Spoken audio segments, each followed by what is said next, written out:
Amazing morning everyone. I will show you kung paano po mag-encode ng package or account sa IAM Worldwide.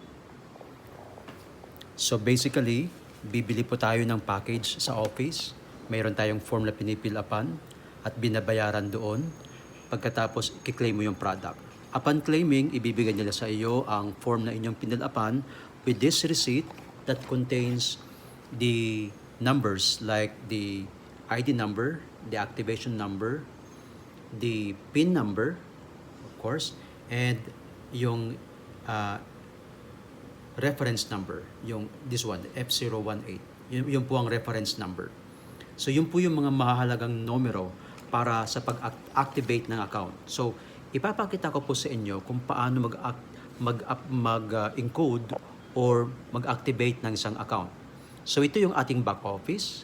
Ang gagawin po natin ay pupunta tayo sa genealogy. So right now, ang account na to ay mayroong 290,000 pesos na komisyon. Ayan po ang breakdown ng mga income. So bawat encode po natin, automatic nagka-calculate po ang system, no, ng ating mga komisyon. So here we go. Paano mag-encode ng account sa IAM Worldwide? First, go to genealogy. So ikaw ang magdi-decide kung saan mo ilalagay ang account na to. So mahalaga na mayroon ka ng drawing ng structure, okay, ng inyong or genealogy ng inyong network. So mahalaga na may guide po kayo para hindi po tayo malito or magkamali sa ating encoding. Okay? So sa ating plan ay i-encode po natin itong si Jehan, okay, under sa account na to, no? Sa left side ni Phi. So andyan po si Jehan. Ito yung ating goal na ma-encode yung account na to. So therefore, kailangan mailagay siya sa left side, sa outer left side ng account ni Phi. Okay? Ito yung right side, ito yung left side. So ang goal, i-encode si Jehan sa extreme left ni Mentor Phi. Alright? So punta po tayo sa ating genealogy. So ito ang genealogy ni Mentor Phi. Okay, naandyan po ang kanyang top account, ang kanyang account, account. Andyan po yung kanyang right side at ito ang kanyang left side. Ibig sabihin, ito po ang placement or posisyon na dapat ma-occupy ng account na ating i-encode. So wala kang i-click dyan. So paano ma-encode, no? Paano mailagay yung account sa pwesto na ito? Ang gagawin po natin ay i-click po natin ang button na Register New. Alright? And then, hinihingi po ng system ang reference number. Yan po ang unang hinihingi ng system, ang reference number. So, punta po tayo sa ating resibo. Nandyan po ang reference number. So, ang reference number ay nagsisimula sa letter F, tapos 0, so 1879, okay, 1879 and 98. We need to be very careful po sa pag-encode ng mga numero. And then activation number, ang pangalawang hinihiling. Ito po yung activation number. Okay? So, i-encode po natin.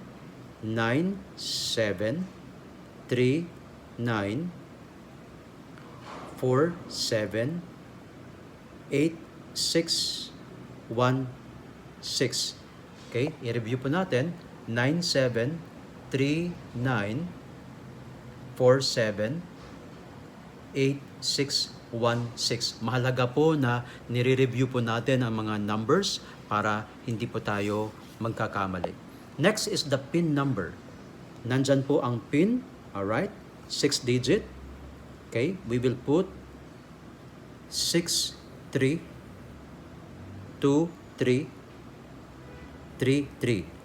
Again, i-review po natin. 632333. Alright. Last one is the ID number. Ito yung ID number ng isang member. So kapag siya po ay magla-login sa kanyang account, ito po ang hinihiling. So, ilagay po natin. Okay. ID number po niya is, let's encode, 29738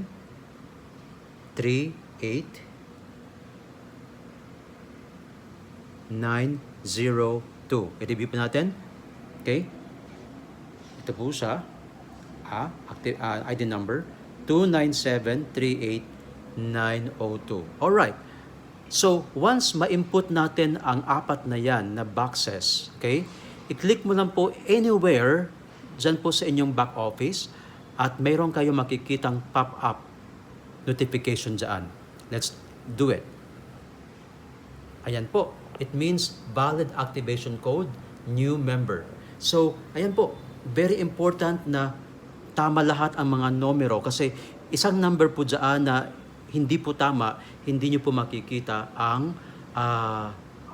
notification na yon na biglang nawawala din. So once lumabas po yun, ibig sabihin, tama po ang lahat ng mga numero na yan. Now, very crucial dito ang placement, no? Ang placement. It's either extreme left or extreme right. So we need to be very careful kasi marami pong nagkakamali dito na hindi po na-check ng maayos at nagkakaroon ng problema sa structure ng kanilang network. So, based po sa ating plano, ito po ay nasa extreme left ni Mentor Fi. Therefore, we will click this extreme left. Ayan po. Nakikita niyo po na nagigreen ang bilog. Okay? So, hindi po right kasi po, dyan po siya dapat i-assign sa extreme left. Kung napapansin niyo, yung pangalan po ng account owner na to ay automatic na po na makikita at hindi mo na po yan pwedeng i-edit. Okay? It's already indicated po sa inyong sa back office. Hindi mo na siya pwedeng i-edit. Ibig sabihin, pag itong account na to ang siyang na-purchase sa office, hindi mo na pwedeng baguhin yung pangalan niyan kasi nga naka-encode na yan sa system ng office nung ikaw ay nag-purchase ng package. So, what's next? Nandiyan na po lahat ang kanyang name at saka username.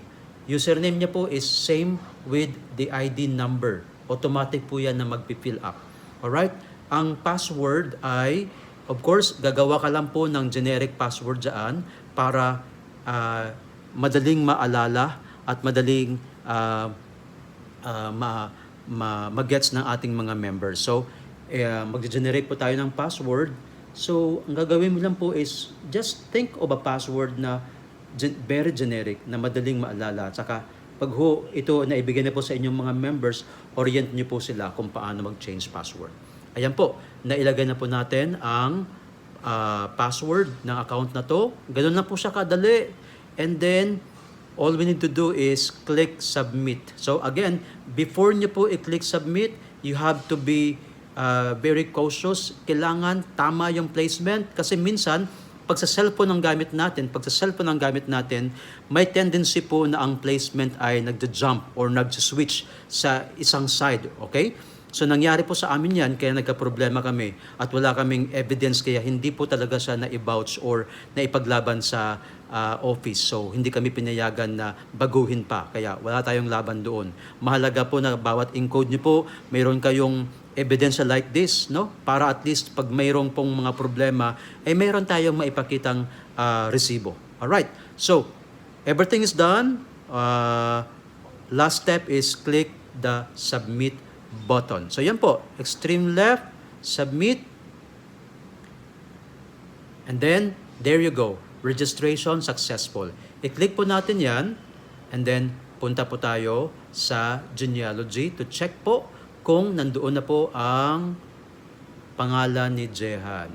Alright, so tamang-tama po, nandyan po si Jehan, tamang-tama po na nandyan siya sa kanyang pwesto based on the plan na ginawa po natin kanina. Okay? So, punta po tayo sa dashboard. Kanina po ang income is 290,000 pesos. Ngayon, tingnan po natin kung magkano po ang nadagdag. Kasi sa 290, basically, magkakaroon siya ng binary income and of course, direct referral. Alright, so right now, kanina po 290,000 pesos, ngayon po is 320,000 pesos na po ang total gross commission ng account na to. Okay? Kasi nagkaroon po siya ng direct referral na 20,000 pesos, tapos binary okay, binary or sales match commission na 10,000, okay? Kaya po nadagdagan ang kanyang sales match commission, and this time 20,000 pesos na. All right? So ganyan lang po ang pag-encode ng account, and hoping na mayroon po tayo natutunan and maging eksperto po tayo, maging maingat po tayo sa pag-i-encode. Once again, amazing morning po everyone. Maraming salamat.